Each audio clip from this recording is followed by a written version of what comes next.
सब मोह माया है। ये शब्द तो आपने भी सुना होगा और यही वो शब्द है जिसे सुन सुनकर आज हर व्यक्ति ईश्वर से दूर भाग रहा है।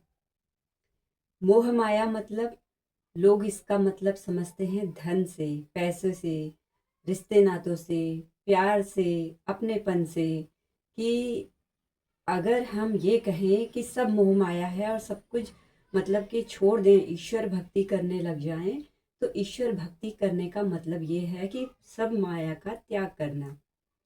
और जिस पर ये मंत्र आपने अधिकतर सुना होगा सबके मुख से कि भले ही ईश्वर के बारे में उन्हें इतनी नॉलेज हो या ना हो, किसी को भी, लेकिन वो ये जरूर बोल देता है एक लाइन कि सब मोह माया है।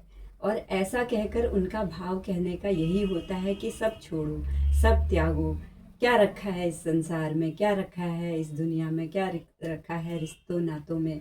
और ऐसा कहकर कहीं ना कहीं वो एक प्रकार का व्यंग करते हैं, मतलब हंसी मजाक करते हैं इस प्रकार की बातों को करके कि ईश्वर भक्ति करना या परमात्मा को मानना, उसे समझना, ये एक हंसी मजाक का पात्र है, ये एक हंसी मजाक का विषय है। ये मैं उन लोगों की बात कर रही हूँ जो ईश्वरवादी नहीं हैं, जो ईश्वर पर आस्था विश्वास श्रद्धा नहीं रखते हैं। हाँ, वो कर्मों पर विश्वास रखते हैं कि कर्म होते हैं या फिर जैसा हम करेंगे वैसा फल पाएंगे, एक लाइन ये जरूर उन्हें पता है। लेकिन फिर भी ईश्वर पर उनकी आस्था नहीं, ईश्वर को वो मानते नहीं। क्यों? क्योंकि उसकी एक मेन वजह यही है कि जो एक भ्रम फैला दिया गया है, या फिर यूं कहिए कि जो हमारे गुरुओं ने या हमारे जो शास्त्र पुराण ग्रंथ वगैरह बताते हैं कि सब मोह माया है, वो सत्य है। लेकिन उस सत्य का अर्थ का अनर्थ कर दिया गया है। सत्य को कहीं परे दूर रखकर उसका जो शाब्दिक अर्थ है और उस जो हमारी बुद्धिमता है या जितना ज्ञान का हमारा लेवल है, वो ज्ञान का लेवल उस लेवल का नहीं है, उस उच्च स्तर का नहीं होता है जिस उच्च स्तर पर वो किसी ज्ञानी महात्मा ने कहा होता है, बताया होता है। और इसी वजह से क्या होता है, हम सोचते हैं माया का मतलब सब कुछ, मतलब कि ईश्वर से प्रेम करना मतलब कि माया सब कुछ त्याग देना और तब जाके ईश्वर की शरण में जाना और तभी हमें मोक्ष या मुक्ति की प्राप्ति होगी। पर क्या वास्तव में जीवन ऐसा ही है? अगर वो ईश्वर चाहता कि हम अपने जीवन में सब चीज त्याग दें, सब चीज छोड़ दें, तो उसने उस ईश्वर ने इस संसार की रचना की ही क्यों? ये माया जगत बनाया ही क्यों? क्या ये उसने जानबूझकर बनाया, और या फिर ये एक स्वाभाविक प्रक्रिया है बनने की? क्यों? अब अगर मैं ये आपसे कहूँ, जैसे कि अधिकतर लोगों का मानना होता है कि अगर हम ईश्वर भक्ति करते हैं, जैसे मैंने भी कई बार ऐसा सुना है कि कहते हुए कि ये कोई उम्र है आपकी भक्ति करने की, अभी तो आपके अभी घूमो फिरो ऐश करो इसके दिन है। या फिर इस प्रकार से कि अभी जैसे छोटे छोटे बच्चों को भी अगर हम भक्ति में देखते हैं तो कई लोग ये भी बोलते हैं कि भाई इनको क्यों अभी से ले जाना शुरू कर दिया, या इनको क्यों इसमें डाल रहे हो, तुम्हें जो करना है तुम करो, तुम इनको क्यों कर रहे हो, इनके तो खेलने कूदने के दिन है, इनका पढ़ाई पर ध्यान लगे, इनका मतलब इस प्रकार से ये दिन इनके नहीं है कि ये ईश्वर भक्ति करें, ईश्वर से प्रेम करें। तो एक बड़ा कंफ्यूजन है। हमारे जो बड़े बूढ़े लोग भी हैं उनके दिमाग में एक सबसे बड़ा मिथ है, सबसे बड़ा कंफ्यूजन है कि ईश्वर से प्रेम करने के लिए उन्होंने एक समय सीमा निर्धारित कर रखी है या फिर एक उम्र निर्धारित कर रखी है कि इस उम्र में आकर अब आप भक्ति करो तो चलेगा, क्योंकि अब जीवन में रखा ही क्या है। तो जैसे कि अधिकतर लोग कहते हैं कि जब आप युवा अवस्था को पार करके प्रौढ़ावस्था में आते हैं, वयस्क होते हैं, तो वो उम्र, वो अवस्था आपकी तीर्थ यात्रा करने की, भगवानों के मंदिरों में इधर उधर जाने की, भजन करने की, कीर्तन करने की, सत्संग करने की, वो उम्र होती है ईश्वर पूजा करने की। तो क्या वास्तव में आप इसे ही सत्य मानते हैं? क्या वास्तव में ये कथन सत्य है कि ईश्वर के लिए एक समय सीमा निर्धारित की जा सकती है? लेकिन मैं आज मेरा पूरा प्रयास यही रहेगा कि कैसे आसान से आसान शब्दों में मैं माया को बता पाऊँ कि वो सब मोह माया है जो ये लाइन बोली जाती है, इसका मतलब त्यागना तो है, लेकिन कब कब हम उस त्याग को समझें और कैसे समझें, और ये वास्तव में माया है क्या, इसको मैं जितना आसान हो सके उतने आसान तरीके से समझा सकूं, और इसीलिए समझा सकूं ताकि हम सभी अपने जीवन में भटके नहीं, बल्कि उस चीज को समझें और ईश्वर से प्रेम करना सीखें। वास्तव में ईश्वर से प्रेम करना सीखें कि ईश्वर आखिर क्या है, और उस ईश्वर से प्रेम करने की जो समय सीमा निर्धारित कर दी गई है हमारे इस समाज में, हम लोगों ने अपने अपने दिमाग में, इसको बदलने की आवश्यकता है। समझने की आवश्यकता है कि ईश्वर से प्रेम करने के लिए कोई भी समय सीमा निर्धारित नहीं की जा सकती है, बल्कि जितना जल्दी आप उसके निकट पहुंचे उतना अच्छा। अब जैसे मैं आपसे पूछूं, आप जो भी हैं, माता पिता हैं, किसी के भाई बहन हैं, किसी के, या कोई रिश्तेदार हैं किसी के, या जो भी हैं, और आप जिस भी जाति से मतलब संबंध रखते हैं, हिंदू, मुस्लिम, सिख, ईसाई, जैन, बौद्ध, चाहे कोई भी आपका जाति हो, धर्म हो, ये वीडियो सभी के लिए है। अगर आप इस वीडियो को ध्यान से सुनेंगे तो कहीं ना कहीं आपके जीवन में उस ईश्वर से प्रेम, जिस भी रूप में आप उस ईश्वर को मानते हैं, परमात्मा को मानते हैं, उससे प्रेम आप कैसे बढ़ाएं, कैसे निकटता लेकर आए उसकी, और अपनी एक कहते हैं ना, आत्मा ही परमात्मा है, तो ये आत्मा और परमात्मा, आपकी आत्मा और वो परमात्मा, उसके निकट कैसे जा सकती है। क्या आपके दिमाग में भी अभी तक ये भ्रम फैला हुआ था कि हमारा जो, जैसे कि जो तीर्थ यात्रा करते हैं, मंदिरों में जाते हैं, या फिर हज करने जाते हैं, या फिर ऐसे पवित्र स्थानों पर जाते हैं, और उसके लिए एक समय सीमा निर्धारित, जैसे कि एक उम्र बोल देते हैं कि अब आप बड़े बूढ़े, मतलब बूढ़े हो गए हैं, व्यस्क हो रहे हैं, तो अब आप तीर्थ यात्रा कीजिए या ऐसे पवित्र स्थानों की यात्रा कीजिए, और इस प्रकार से आपके ईश्वर के साथ निकटता बढ़ेगी। तो वास्तव में आप भी अपने मन का क्या करें, भ्रम को त्यागें कि उस ईश्वर के लिए हमारा जो समय हम चुन रहे हैं, बुढ़ापे का समय, ये सबसे गलत समय होता है। क्यों होता है वो भी मैं भी आपको बताऊंगी, लेकिन सबसे पहले मैं आपसे ये पूछना चाहती हूँ कि आप जब जन्म लेते हैं तो अपने माता पिता से प्रेम करना कब स्टार्ट करते हैं। अगर उसके लिए एक सीमा निर्धारित कर दी जाए कि जन्म से लेकर बुढ़ापे तक आते आते, जब आप बुढ़ापे की अवस्था में आने लग जाएं, तब आप अपने माता पिता के निकट जाएं, तब आप उनको क्या करें, प्रेम करें। तो क्या आपके माता पिता, जब आपके माता पिता को आपके प्रेम की, स्नेह की आवश्यकता थी, या फिर उनको आपसे बहुत उम्मीदें थी कि मतलब कि आप उन पर ध्यान देंगे, जैसे वो आप पर अपना क्या कहते हैं, अनकंडीशनल लव आपको दे रहे हैं, अपना सब कुछ आप पर न्यौछावर कर रहे हैं, आप भी अपना सब कुछ, अपना आत्मसमर्पण उन पर न्यौछावर करें। वो इसी प्रतीक्षा में जब बैठे हुए हैं, और आप बचपन से लेकर जब बुढ़ापा आ जाता है, आप बुढ़ापे में उनको याद करते हैं, अपने माता पिता को याद करते हैं, अपना आत्मसमर्पण अपने बुढ़ापे में अपने माता पिता को बोलते कि मैं आत्मसमर्पण करता हूँ, मैं आपकी सेवा करता हूँ, या मैं आपको बहुत प्यार करता हूँ, या मैं आपकी बहुत कद्र करता हूँ। तो जब बुढ़ापे में आप करेंगे तो आपके माता पिता का रिएक्शन क्या रहेगा? क्या उनके अंदर ये भाव रहेगा कि एक बच्चा, वो जो बचपन से ही अपने माता पिता से प्रेम कर रहा है और बुढ़ापे तक कर रहा है, जन्म से लेके मृत्यु तक माता पिता मतलब उसके भगवान हैं, मतलब कि इस धरती के भी हैं और उस लोक के भी हैं, जिसे हम परमात्मा कहकर, ईश्वर कहकर पूज रहे हैं। लेकिन मैं एग्जाम्पल के जरिए आपको बता रही हूँ कि सेम माता पिता की तरह ही हम बच्चों का रिश्ता उस परमात्मा से होता है, और वही परिवार जो हमें इस धरती पर मिल रहा है, सेम भावनाएं एक ही होती हैं। वो गुण, वो जो भावनाएं, वो इमोशंस हमारे अंदर होते हैं, वही हमारे परमात्मा, परमपिता परमेश्वर, वही भावनाएं हमारे लिए रखते हैं, और हम उनके लिए रख सकते हैं, रखेंगे तभी उसके निकट जाएंगे। सेम ऐसे ही अगर एक बच्चा उनका बचपन से लेके बुढ़ापे तक उन्हीं पर समर्पित है, उन्हीं पर न्यौछावर है और अपने कर्म करना नहीं भूल रहा है, क्योंकि वो इस माया जगत में भी है जिसके लिए उसे भेजा गया है, तो वो अपने शुद्ध कर्मों को करते हुए अपने धर्म पर, मतलब कि अपने सद्गुणों पर चलते हुए अपने ईश्वर के और निकट जाता है। दिन प्रतिदिन उससे और प्रेम उसका बढ़ता जाता है। तो वो ईश्वर जब ये देखता है कि एक बच्चा मेरा क्या कर रहा है, बचपन से लेके पूर्ण रूप से मुझ पर समर्पित है और अपने कर्मों को भी वो शुद्ध रूप से, शुद्ध भाव से कर रहा है, अपने धर्म को धारण किए हुए है, ईश्वर उससे ज्यादा प्रसन्न होंगे या फिर एक वो बच्चा जिसने इस माया जगत में आकर क्या किया, अपने भीतर के अधर्म को ज्यादा बढ़ावा दिया, धर्म को क्या कर दिया, निम्न स्तर पर जितना वो ले जा सकता था उतना ले गया। धर्म मतलब सद्गुण, अधर्म मतलब दुर्गुण।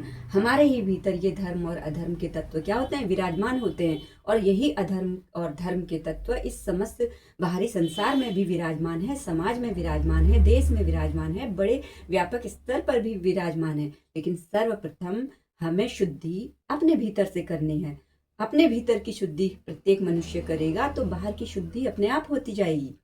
उसके लिए समय लगेगा। इसीलिए समझना जरूरी है कि उस ईश्वर से हमारा जो प्रेम है उसकी कोई समय सीमा नहीं है। सिर्फ क्या है, हम उससे प्रेम करना भूल गए हैं। और भूल क्यों गए हैं, इस वजह से कि एक लाइन हमने सुनी है कि सब मोह माया है, सब छोड़ना पड़ता है उस ईश्वर की प्राप्ति के लिए। तो आज मैं आपको जो समझाने वाली हूँ, अच्छे से ध्यान से सुनिए, समझिए। और अगर इस वीडियो से आपको मदद मिलती है ये समझने में कि माया आखिर क्या है, उस ईश्वर की प्राप्ति आखिर हम कैसे कर सकते हैं और उसके निकट कैसे जा सकते हैं, और कब कब एक्चुअल में हमें उस ईश्वर से प्रेम करना शुरू कर देना चाहिए, तो ये सारी बातें आपके माइंड में अगर कुछ जो भी डाउट अभी तक आपने सुने होंगे, समझे होंगे, अपने आस पड़ोस से, अपने एनवायरनमेंट से, अपने वातावरण से जो भी कुछ सीखा होगा, अगर आज इस वीडियो से आपको कुछ नया सीखने को मिल रहा है तो एक ही मेरी आपसे रिक्वेस्ट है कि इस वीडियो को शेयर करना ना भूलें, क्योंकि आपकी तरह ही और भी कई लोग होंगे जो इसी प्रकार के भ्रम में जी रहे होंगे, जो इसी प्रकार से अपने आप को उस ईश्वर से प्रेम करने से वंचित रख रहे होंगे, उससे अपने आप को दूर ले जा रहे होंगे। तो आओ आज सीखते हैं कि ईश्वर से प्रेम करना कब से स्टार्ट करें और उसकी माया क्या है, कैसे समझें हम कि माया क्या है, और बगैर माया को समझे हम अपने जीवन में उस ईश्वर के निकट जा भी नहीं सकते।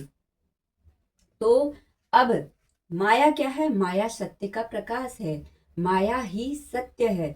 और अगर मैं ये कहूँ कि माया क्या है, माया ही, जब हमने बोला कि वो परम पिता परमेश्वर क्या है, गुणातीत है, शून्यातीत है, कालातीत है। तो शून्यातीत मतलब शून्य, ये क्या हो गया, शून्य। अब यहाँ पर तो मैंने क्या किया, इस शून्य का एक आकार बना दिया, लेकिन वो परम पिता परमेश्वर निराकार है, उसका कोई आकार नहीं। उसका जो ये शून्य का विस्तार है ये अनंत विस्तार है जिसको नापा नहीं जा सकता। तो यही शून्य, लेकिन इस शून्य में क्या है, एक शक्ति विराजमान है, ऊर्जा विराजमान है। यही शून्य क्या है, हमारा परम पिता परमेश्वर का निराकार निर्गुण स्वरूप जो कालातीत है, समय से परे है। और इसी शून्य के बीच में, इसी शून्य में मतलब बीच में, मतलब ये संपूर्ण अनंत विस्तार में जो शून्य है, जहां जहां तक शून्य है वहां वहां तक इस संपूर्ण एनर्जी का, शक्ति का क्या है, एक वर्चस्व है, इसकी आत्मा। समझो कि ये शून्य क्या है, आत्मा है। समझाने के लिए बता रही हूं मैं, ये शून्य क्या है, ये एक आत्मा है, परमात्मा, परमात्मा जिसे हम बोलते हैं। और इस परमात्मा की भी तो कोई शक्ति होगी, जैसे हमारा ये शरीर है, हमारा बॉडी, माइंड एंड सोल, जैसे कि पहले एक वीडियो में भी मैंने आपको बताया कि 3 भागों में, त्रिगुण शक्तियों में विभक्त है, ब्रह्मा, विष्णु और महेश। जैसे हमारे बॉडी, माइंड एंड सोल, यही है हमारे ब्रह्मा, विष्णु और महेश। इसी त्रिगुण शक्ति से ही हमारी इस सृष्टि में, हमारे इस शरीर रूपी ब्रह्मांड में क्या हो रहा है, नित्य क्या हो रहा है, क्रिएशन हो रहा है। मतलब कि पालन करता, संहार करता और रचयिता, ये तीनों क्रियाएं हमारे इस ब्रह्मांड रूपी शरीर में चल रही हैं। सेम ऐसे ही इस संपूर्ण संसार में, ब्रह्मांड में जो ब्रह्मा, विष्णु, महेश हैं, ये भी क्या कर रहे हैं, रचयिता, पालनकर्ता और संहारकर्ता, ये तीनों क्रियाएं क्या हो रही हैं, संपूर्ण ब्रह्मांड में चल रही हैं। सेम ऐसे ही यही परमात्मा, यही ब्रह्मा विष्णु महेश जब एकाकार होते हैं तो क्या हो जाते हैं, शून्यातीत, शून्य में, अनंत शून्य में क्या हो जाते हैं, विलीन हो जाते हैं। तब ये शून्यातीत, निर्गुण और निराकार होते हैं। तो इनकी क्या है, जो शक्ति है, त्रिगुण शक्ति, तीन शक्ति है ना, रासिक, तामसिक और सात्विक, ये जो तीन शक्तियां हैं ब्रह्मा विष्णु के महेश के रूप में, यही त्रिगुण शक्ति यहाँ पर अब एकाकार हो गई। तो यही शक्ति जब क्या होती है, दो भागों में विभक्त होकर ब्रह्मा महेश और विष्णु, मतलब पुरुष तत्व और स्त्री तत्व, स्त्री और पुरुष का रूप, अर्धनारीश्वर रूप तो आपने सुना होगा, और यही अर्धनारीश्वर रूप आपने हरि हराय नमः, हरि और हर का भी देखा होगा। तो वो क्या सिंबल है, वो यही सिंबल है। और यही हमारा क्या है, माइनस और प्लस पॉइंट, यही क्या है, नेगेटिव और पॉजिटिव। और यही तत्व हमारे क्या है, धर्म और अधर्म, मतलब कि दो दो भागों में विभक्त। यही शून्य हमारा क्या हो गया, जब दो भागों में विभक्त हो गया। शक्ति, ये जो शक्ति है ये दो भागों में विभक्त हो गई। एक तो हो गई अधर्म की शक्ति, ये डार्कनेस, और दूसरी हो गई धर्म की शक्ति, ये क्या है, सत्य का प्रकाश, धर्म का प्रकाश, सद्गुणों का प्रकाश। अगर इसे गुण रूपों में देखा जाए, धर्म मतलब सद्गुण और अधर्म मतलब दुर्गुण, अगर धर्म के रूप में देखा जाए। और अगर एनर्जी के रूप में देखा जाए, माइनस और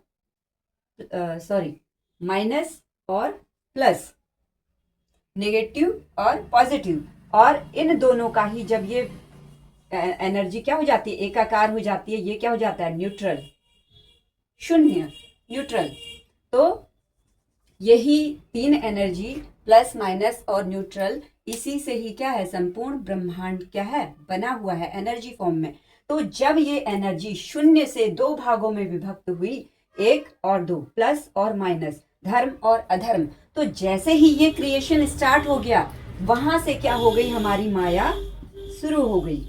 माया क्या, यही शक्ति, यही एनर्जी, ये क्या है, यहाँ पर दो रूपों में, दो भागों में विभक्त हो गई। और यहीं से क्या हुआ, माया का जाल शुरू हो गया, माया यहाँ से शुरू हो गई। अब यही माया जब ये हमारा क्या हुआ, धर्म और अधर्म, मतलब प्लस और माइनस, और यही क्या हुए, जब आपस में जुड़े, जब ये शून्यातीत होता है, एक तो हुआ जब ये जुड़ गए, एकाकार हो गए, शून्यातीत हो गया। और इसी शून्यातीत से क्या हुआ, ज्ञान ने जन्म लिया। ज्ञान जो कि हर रचना का क्या है, आधार है। इंफॉर्मेशन, किसी भी चीज को अगर हम नया आविष्कार करते हैं, जन्म देते हैं, तो एक इंफॉर्मेशन, जानकारी चाहिए होती है, ज्ञान चाहिए होता है। यही ज्ञान क्या हुआ, इन दोनों का मिलकर क्या हुआ, ज्ञान ने जन्म लिया। किस रूप में जन्म लिया, ब्रह्मा के रूप में, ब्रह्म ज्ञान के रूप में। इसीलिए ब्रह्मा जी के हाथों में वेदों को दिखाया जाता है। वेद किस चीज का प्रतीक है, हमारे अध्यात्म के ज्ञान का प्रतीक है। उस ईश्वर, आत्मा और परमात्मा का अस्तित्व क्या है, वो सारी चीजें हमें वेदों से पता चल सकती हैं। वो सारा ज्ञान हमें वेदों से पता चल सकता है। तो इसीलिए ब्रह्मा जी के हाथों में क्या होता है, वेद, जो ये संपूर्ण सृष्टि का निर्माण हुआ है, संपूर्ण ब्रह्मांड का जो के रचेता, जो विश्व के रचेता, जो मतलब इस प्रकार से रचना करने वाले बोले जाते हैं ब्रह्मा जी। वो क्यों बोले जाते हैं, क्योंकि वो ज्ञान का प्रतीक है, परम ब्रह्म ज्ञान का प्रतीक है। और कैसे प्रतीक हैं, जब सात्विक और तामसिक, ये दोनों शक्तियां, दोनों एनर्जी, इन्होंने क्या किया, जब ये मिलते हैं तो इन दोनों का ज्ञान, मतलब धर्म और अधर्म दोनों का ज्ञान, सात्विक और तामसिक इन दोनों का ज्ञान, और सद्गुण और दुर्गुण इन सब का ज्ञान, ये माया है, ये धर्म और अधर्म के तत्व हैं। यही इस माया के भीतर इसे दो भागों में विभक्त करते हैं। और यही इस संपूर्ण सृष्टि का क्या करते हैं, निर्माण करते हैं। किस रूप में करते हैं, ब्रह्मा जी के रूप में, ज्ञान के रूप में। तो यही, इसी से क्या होता है, संपूर्ण सृष्टि का, ब्रह्मांड का क्या होता है, निर्माण होता है। और शक्तियां जैसे जैसे विभाजित होती जाती हैं, जैसे यहाँ पर त्रिगुण शक्ति के रूप में विभाजित हुई, तो हर त्रिगुण शक्ति में फिर उसके दो दो भाग हो जाएंगे, धर्म और अधर्म के, प्लस और माइनस के, और सात्विक और तामसिक शक्ति के। और वही फिर दो दो भाग फिर धीरे धीरे करके क्या होंगे, फिर नए नए ब्रह्मा, मतलब कि दोनों का मिलान अगर होगा तो हर जो नीचे पार्टीशन होता जाएगा, सब में क्या होगा, ब्रह्मा जी का क्या होगा, उद्भव होगा। ब्रह्मा जी का उद्भव मतलब प्रत्येक रचना, इस सृष्टि का प्रत्येक अंश, प्रत्येक कण क्या है, उसमें ये सात्विक, रासिक और तामसिक ये त्रिगुण शक्तियां विद्यमान होती ही होती हैं, सब में होती हैं। जितना छोटा अंश, जितनी छोटी चेतना, जितना छोटा लेवल, उसी प्रकार के उनके अंदर ब्रह्मा विष्णु महेश की शक्तियां निहित होती हैं और उतने ही लेवल का उनका ज्ञान निहित होता है ब्रह्मा के रूप में, ब्रह्म के रूप में। अब ये ज्ञान अगर आपके भीतर दुर्गुण, जो मतलब कि अधर्म के तत्व ज्यादा हैं, तो ये ज्ञान आपको अधर्म की ओर ज्यादा ले जाएगा। और यही ज्ञान अगर आपके अंदर धर्म तत्व ज्यादा है, सद्गुण के तत्व ज्यादा हैं, तो यही ज्ञान क्या करेगा, आपको आगे ईश्वर की ओर निकट ले जाएगा। तो यही धर्म मतलब सद्गुण, अधर्म मतलब दुर्गुण, यही सद्गुण और दुर्गुण धर्म और अधर्म के रूप में संपूर्ण सृष्टि में क्या है, विद्यमान है। और हम लोगों के भीतर धर्म और अधर्म, सद्गुण और दुर्गुण के रूप में विद्यमान है। तो सद्गुण क्या है हमारे, जो हम दया, करुणा, ममता, प्रेम भाव, स्नेह, इस परोपकार, न्याय, इस प्रकार की जो सद्गुणों को धारण करते हैं, शांति को धारण करते हैं, जो इस प्रकार के सद्गुण जो हमारा भी कल्याण करे और साथ ही साथ बाहरी हमारे समाज के वातावरण में, बाहरी संसार में भी इन सद्गुणों की वजह से शांति स्थापित हो और धर्म की स्थापना हो, वही क्या है, वही हमारा क्या है, ईश्वर की चेतना को अधिक बलवान बनाता है, उसकी ओर हमें अधिक ले जाता है। और लेकिन उसके लिए क्या है, अब जैसे जैसे हम जन्म लेते हैं, एक एक अंश जैसे ऊपर से लेके नीचे तक क्या हुआ, ये शक्तियां विभाजित होती गई अलग अलग अंशों के रूप में। और वही एक जब छोटे से अंश के रूप में मनुष्य जाति ने भी जन्म लिया, तो मनुष्य जाति क्या हुआ, अपनी इस यात्रा को समझने के लिए कि ये जो ऊपर से लेके सबसे निचले तल तक जो यात्रा अभी मनुष्य ने की है, ये यात्रा अब उसे दोबारा से पूर्ण करनी है। अब नीचे से लेके पूरे ऊपर तक, शून्य तक, ये यात्रा ही हमारी क्या है, जीवन यात्रा, धर्म और अधर्म की यात्रा है। और ये धर्म और अधर्म के तत्व किस में है, माया में। और यही माया, ये संपूर्ण जगत ही माया है। यही माया ही धर्म और अधर्म के गुणों को अपने भीतर लिए हुए है। और इसी धर्म और अधर्म के गुणों को हमने अपने जीवन में जीते हुए समझते जाना है, खुद को समझते जाना है, पढ़ते जाना है, देखते जाना है। और जब हम खुद को समझते जाएंगे, खुद के सद्गुणों को देखेंगे, खुद के दुर्गुणों को देखेंगे, खुद के भीतर क्या विकार हैं उन्हें देखेंगे और उन्हें दूर करेंगे, उन्हें समझने का प्रयास करेंगे। अपने आसपास के क्या विकार हैं, हमारे भीतर की अज्ञानता क्या है, हमारे भीतर ज्ञान कितना है, और ये सारी चीजें जब एक एक बारीकी से हम स्वयं को पढ़ने लगते हैं, स्वयं को देखने लगते हैं, इसका मतलब क्या है, हम उस माया को ही धीरे धीरे पढ़ने लगे हैं, देखने लगे हैं, समझने लगे हैं, जानने लगे हैं।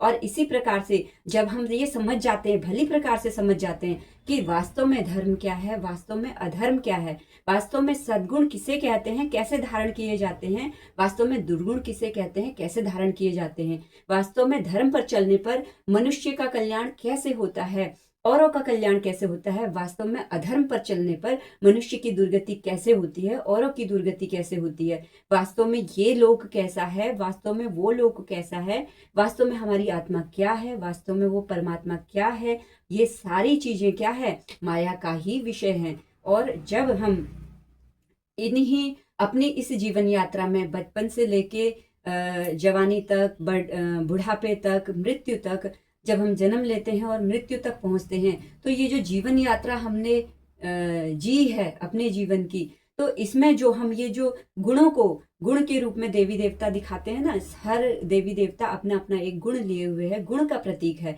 तो यही देवी देवता क्या है, जब हम परमपिता परमेश्वर, वो हमारे ही भीतर है, हम ही उसी का एक स्वरूप है, छोटे से अंश के रूप में, लेकिन हमारी पूर्ण जागृति नहीं हुई है। तो जब संपूर्ण वो परमात्मा का दृश्य वो संपूर्ण ब्रह्मांड हमारे ही इस ब्रह्मांड रूपी शरीर में छोटे छोटे अंशों के रूप में व्याप्त है, तो जाहिर सी बात है वो देवी देवता कहीं और कहाँ होंगे, वो भी तो हमारे भीतर ही हैं। और वो राक्षस जो अधर्म का प्रतीक है वो भी कहाँ होंगे, वो भी हमारे भीतर होंगे, लेकिन किस रूप में?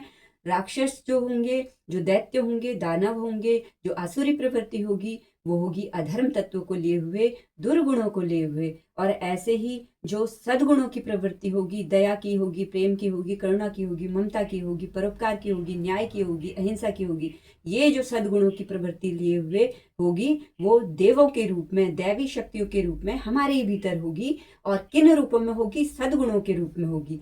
तो जैसे जैसे मनुष्य अपने भीतर के विकारों को देखता है, अपने भीतर के दुर्गुणों को देखता है, सजग रहना शुरू कर देता है, प्रयास करता है, और क्या होता है, अधिकतर हम कोई चीज़ खाते हैं तो खाते चले जाते हैं, हमारा पूरा ध्यान क्या होता है, टीवी पे, मोबाइल पे, उस पे होता है, हमें पता ही नहीं चलता है कि हमने कितना खा दिया, हमें हमारी होश ही नहीं रहती है, बेहोशी में हम खाना खा रहे होते हैं। तो ये क्या है? ये सजगता नहीं है। तो इससे क्या होगा? नुकसान ही होगा। सेम ऐसे ही हम हमारे जीवन में जो भी कर्म कर रहे हैं, अच्छा कर रहे हैं, बुरा कर रहे हैं, जब हमारा मन इन चीज़ों के प्रति सजग नहीं होता है, जागरूक नहीं होता है, धर्म और अधर्म के प्रति जागरूक नहीं होता है, ये देखना बंद कर देता है कि वास्तव में हमारे तन के कर्म कैसे हो रहे हैं, मन के कर्म कैसे हो रहे हैं और वाणी के कर्म कैसे हो रहे हैं, जब ये एक अलाइनमेंट में नहीं आते हैं, एक एक सीध में नहीं आते हैं हमारे कर्म, कि मतलब जो हम तन से कर्म कर रहे हैं वही हमारे मन में भी है, और जो मन में है वही हमारी वाणी में भी है,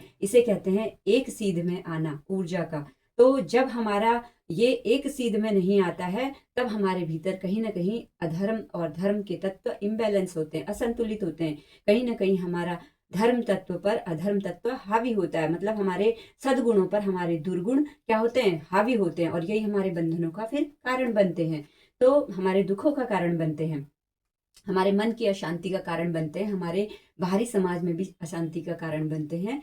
तो यही दुर्गुण के तत्व, यही अधर्म के तत्व हैं, जो दूसरों को नीचा दिखाने के लिए हमेशा प्रयासरत रहते हैं, जो हमेशा एक दूसरे से कंपटीशन की भावना रखते हैं, जो हमेशा एक दूसरे से ईर्ष्या जलन की भावना रखते हैं, जो हमेशा दूसरों का जो कुछ भी है उसे हथियाने की जो फिराक में रहते हैं, जो हमेशा क्या करते हैं? दूसरों की चीज़ों को हिंसा से, प्रवृत्ति से, या किसी भी मारकाट से, किसी भी प्रकार से छीनने का प्रयास करते हैं। ये सारे क्या हैं? दुर्गुण के, अधर्म के तत्व हैं। तो हमें यही चीज़ें जब हम अपने जीवन में अच्छे से सीखते हैं, समझते हैं और कर्म करते हैं, सदकर्म करते हैं, मेहनत करते हैं। अब मेहनत करने में भी दो प्रकार के लोग होते हैं। एक वो जो पैसा कमाना चाहते हैं लेकिन शॉर्टकट तरीके से कमाना चाहते हैं, उन्हें ऐसा लगता है कि कैसा भी करके हम कर्म चाहे कैसा भी करें, धर्म या अधर्म से हमें कोई लेना देना नहीं, बस पैसा आना चाहिए जीवन में, और कोई भी शॉर्टकट हम अपना लेंगे।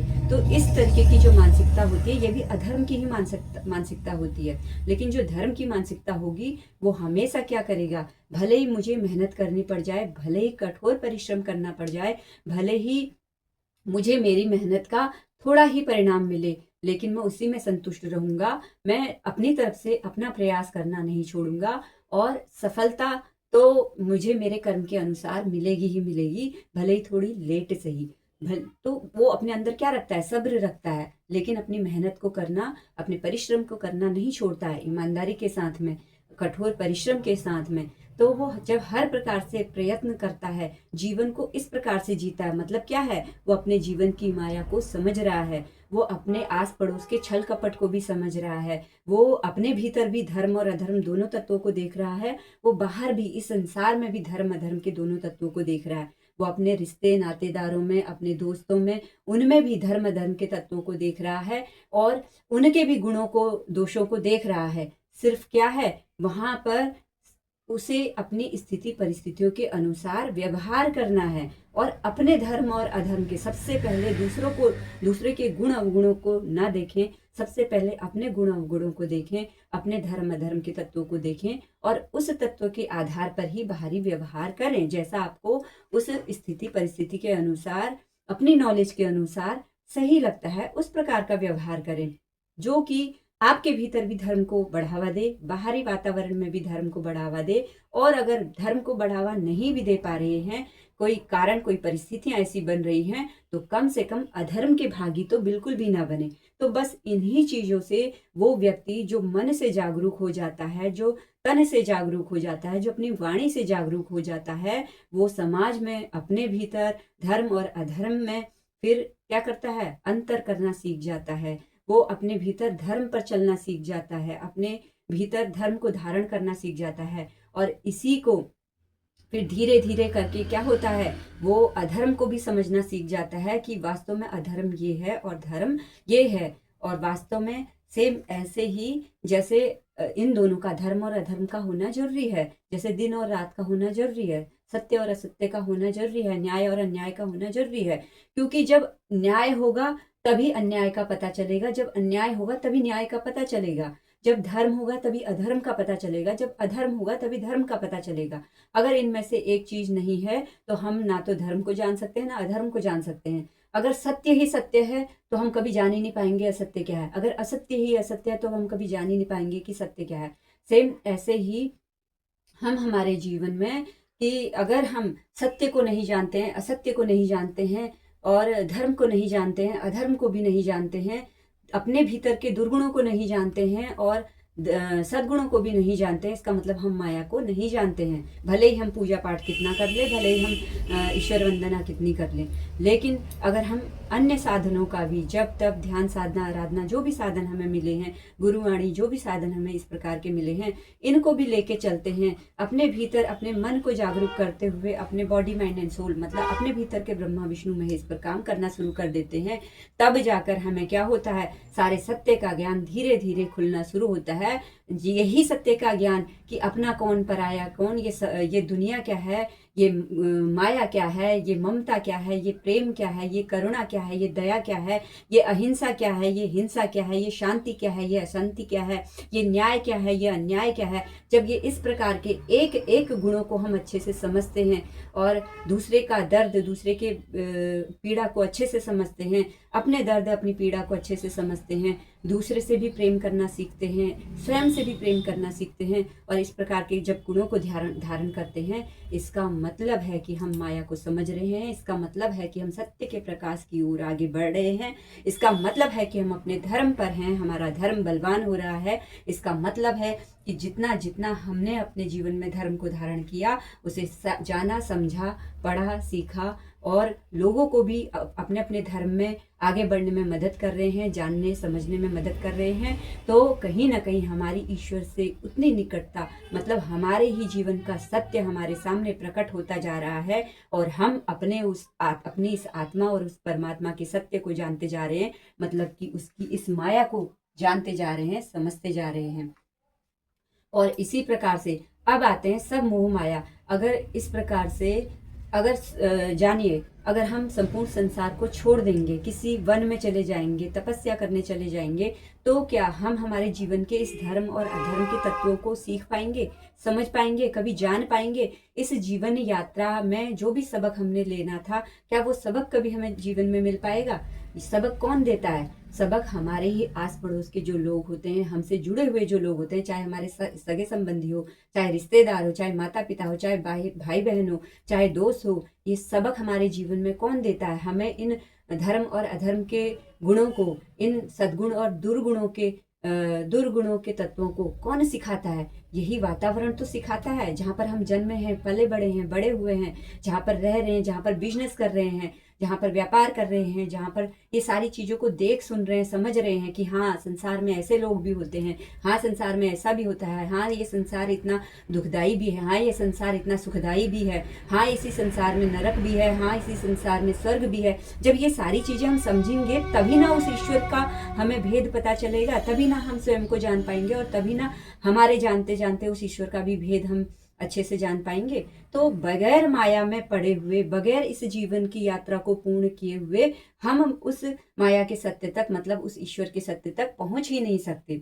अब आती है बात सब मोह माया है सब छोड़ने की। देखिए, प्रत्येक मनुष्य, अभी तक आपने जो भी देखा होगा, जो भी साधु संत महात्मा ज्ञानी ये सब देखे होंगे, ये आपने देखा होगा, जब उनके अंदर वैराग्य जन्म लेता है तो वो सब चीज छोड़ देते हैं, सारी मोह माया मतलब रिश्ते बंधन सब छोड़ देते हैं। इसका मतलब ये नहीं कि वो जीना छोड़ देते हैं, इसका मतलब ये है कि जो चीज़ हम अभी अपनी इस जीवन यात्रा में सीख रहे हैं, समझ रहे हैं, वो चीज़ उन्होंने अपनी जीवन यात्रा में सीख ली है, समझ ली है। हो सकता है किसी को वैराग्य बहुत बचपन से ही आ जाता है, इसका मतलब है कि उसने अपनी ये जो जीवन यात्रा है पिछले जन्म में पूरी कर ली है। अब इस जन्म में थोड़ी बहुत जो बची कुची यात्रा है उस ईश्वर से लगन की, अब उसे केवल वही पूरी करनी है। इसलिए वो बचपन से ही जब जन्मा और कुछ साल का हुआ तो उसके भीतर वैराग्य ने जन्म लिया और वो इस संसार से कट कर दूर रहने लगा, या फिर इन मोह माया के जंजालों में नहीं फंसा। और कुछ लोगों को मतलब कि युवावस्था में वैराग्य होता है, कुछ लोगों को बुढ़ापे में जाकर वैराग्य होता है, बाकी और अवस्थाओं में नहीं होता। तो ये सब क्या है, हमारे हर जन्म में जो हम करते हुए कर्म आ रहे हैं और उस कर्म के अनुसार जो हमने सबक लेने हैं, इन सभी धर्म और अधर्म के तत्वों को सीखना है। ये हमारी पाठशाला है, हमारी आत्मा की पाठशाला। इस पृथ्वी पर हमें जो सीखना है, जो समझना है, और जिस लक्ष्य को लेकर, जिस पाठशाला को लेकर हमें इस धरती पर भेजा गया है। जैसे आप इस संसार में देखते हैं ना, कोई वकील बना है, कोई पुलिस बना है, कोई बॉर्डर पर तैनाती दे रहा है, कोई किसी प्रोफेशन में, कोई किसी प्रोफेशन में। तो ये जो चुनाव हमें मिला हुआ है, ये तो हम पिछले जन्म से ही हमारा चुनाव होता हुआ आया है। हमारा एक लक्ष्य निर्धारित किया गया है कि तुम यहाँ पर इस धरती पर जाओगे, तुम्हें अपने जीवन के धर्म और अधर्म के इन इन तत्वों पर अभी सीखना बाकी है, तुम्हारी ये क्लास बाकी है। तो तुम क्या करोगे, इस क्लास में रहते हुए समाज में अपने सहयोग इस प्रकार से प्रदान करोगे। तो इसलिए हमें अलग अलग नौकरियां मिलती हैं, अलग अलग व्यवसाय मिलते हैं। हर किसी की जो रुचि होती है वो अलग अलग क्षेत्रों में अलग अलग विषय पर होती है। तो इन सब अलग अलग विषयों को करते हुए, मतलब कि अपने कर्मों को करते हुए, अपने धर्म पर चलते हुए, अपने भीतर के सद्गुणों को धारण करते हुए हम क्या करते हैं, उस ईश्वर की निकट जाते हैं, उस ईश्वर को जानने समझने का प्रयास करते हैं, उसकी भक्ति भी नहीं छोड़ते, उससे प्रेम करना भी नहीं छोड़ते। तो तब जाकर क्या होता है, उसकी असीम कृपा हम पर लौट कर आती है। इससे पहले वो हमारी परीक्षाएं लेता है, इससे पहले धर्म और अधर्म के दोनों तत्व हमें आजमाते हैं कि देखें ये अपने संकल्पों पर, देखें अपने जो मार्ग इसने चुना है, इस मार्ग पर कितना अडिग रहता है, कितना चल पाता है। तो इस प्रकार से जो ये माया है, जब एक संत महात्मा, जब एक ज्ञानी पुरुष इस संपूर्ण सृष्टि की, इस माया के धर्म अधर्म के तत्वों को सीखता है, समझता है, तब उसे वास्तव में समझ में आ जाता है कि जो हमारे अपने हमें इस धरती पर परिवार के रूप में मिलते भी हैं, ये सब एक दूसरे से कर्मों का लेन देन है। कोई किसी जन्म में किसी का देनदार था, कोई लेनदार था। तो इस धरती पर हम किसी को कुछ देने भी आए हैं और किसी से कुछ लेने भी आए हैं। तो ये जो सत्य है, ये सत्य का खुलासा हो जाता है। तो इसलिए अब उस ज्ञानी के मन में, उस संत महात्मा के मन में, उस परम पिता परमेश्वर का ही जो स्वरूप बन जाता है, उसके हृदय में अब प्रेम रहता है, केवल प्रेम।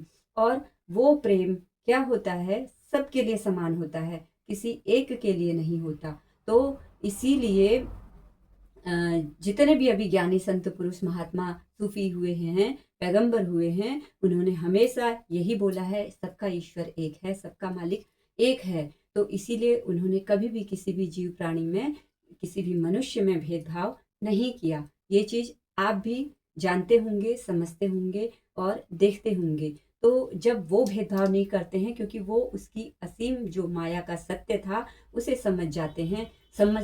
अज्ञानी और भ्रम में जीने वाले तो हम ही लोग हैं, जो हम नहीं समझ पाए अभी तक, और ना ही समझने का कभी प्रयास किया, और इस गलतफहमी में और रह गए कि हम अगर मोह माया छोड़ देंगे तो इस संसार को त्याग देंगे तो फिर जीकर क्या करेंगे, जीने का फायदा ही क्या है। तो ऐसा नहीं है। वो ईश्वर तो चाहता है कि आप अपने जीवन को हंसी खुशी से जियो, सद्गुणों पर चलकर धर्म को धारण करते हुए, धर्म को सीखते समझते हुए अपने जीवन में आगे बढ़ो। और अपने जीवन को, धर्म मतलब सुखदायी होना, अधर्म मतलब दुखदायी होना। जब आप धर्म को धारण करेंगे तो सुखदायी निश्चित ही होंगे, जब आप अधर्म पर चलेंगे तो दुखदायी निश्चित ही होंगे। अब जब इस धरती पर हमें कुछ दुख भी मिल रहे होते हैं, भले ही हमने अभी तक अपने जीवन में धर्म को धारण किया हुआ है, फिर भी अगर हमें दुख का कारण हमारे जीवन में कोई बन रहा है तो कहीं ना कहीं वो हमारा कोई कार्मिक पैटर्न चल रहा है, किसी न किसी जन्म का लेन देन। जो मैंने बोला ना, इस संसार में हमें जो कोई भी मिल रहे हैं, हमारे अपने बनकर या हमारे पराये बनकर, हमारे आस पड़ोसी बनकर, वो सब या तो लेनदार हैं या तो देनदार हैं। तो हम सभी क्या हैं, एक दूसरे के कर्जदार हैं। और इसी कर्ज से मुक्ति ही हमें क्या दिलाती है, जब हम क्या करते हैं, अपने हृदय में सबके लिए प्रेम भाव रखते हैं, जब हम अपनी तरफ से सबके लिए सेवा भाव रखते हैं, जब हम अपने लिए सबके लिए चाहते हैं कि सबके साथ न्याय हो, जब हम अपनी तरफ से सबके लिए चाहते हैं कि सबके जीवन में शांति आए, इस प्रकार की जो धर्म को धारण करके हम सद्गुणों को आगे बढ़ाते हैं अपने भीतर भी और अपने बाहर भी, तो तब जाकर क्या होता है, वो ईश्वर हमारे भीतर ही स्वयं ही जागृत हो जाता है। अब आपकी वाणी ईश्वर के समान ही होती है, अब आपकी वाणी सत्य ही होती है। तो वो सत्यता कहाँ से आती है, वो उस ईश्वर की ही आती है, आपके रूप में, आपकी वाणी के रूप में। तो आई होप आपको अच्छे से समझ में आया होगा कि ये माया क्या है और हमें ईश्वर भक्ति कब से शुरू कर देनी चाहिए। ईश्वर से प्रेम आप बचपन से ही, जब से जन्म लिया है आप तब से ही करें, इसकी कोई समय सीमा नहीं होती। और जैसे जैसे आपका प्रेम ईश्वर से बढ़ता जाएगा, वैसे वैसे उसकी कृपा।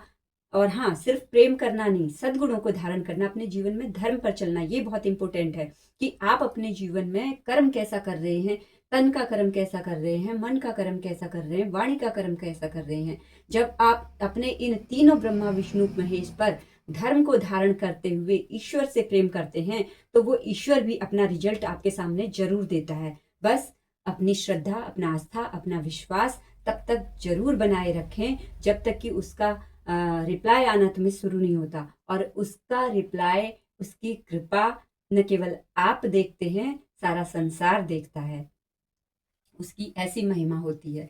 तो मेरे ख्याल से अभी वीडियो बहुत लंबी बन गई है, और आप लोगों के अगर कोई भी सवाल हो तो आप मुझे कमेंट कर सकते हैं। और अभी तक आपने मेरे YouTube चैनल कल्पना अधिकारी को सब्सक्राइब नहीं किया है तो जल्दी से सब्सक्राइब कर लीजिए। बेल आइकन को दबाना मत भूलना, ताकि आने वाली सभी वीडियोस के नोटिफिकेशन क्या हैं, आपको बराबर मिलते रहें। तब तक के लिए आप सभी का धन्यवाद। माता रानी आप सभी का कल्याण करें। Thank you so much.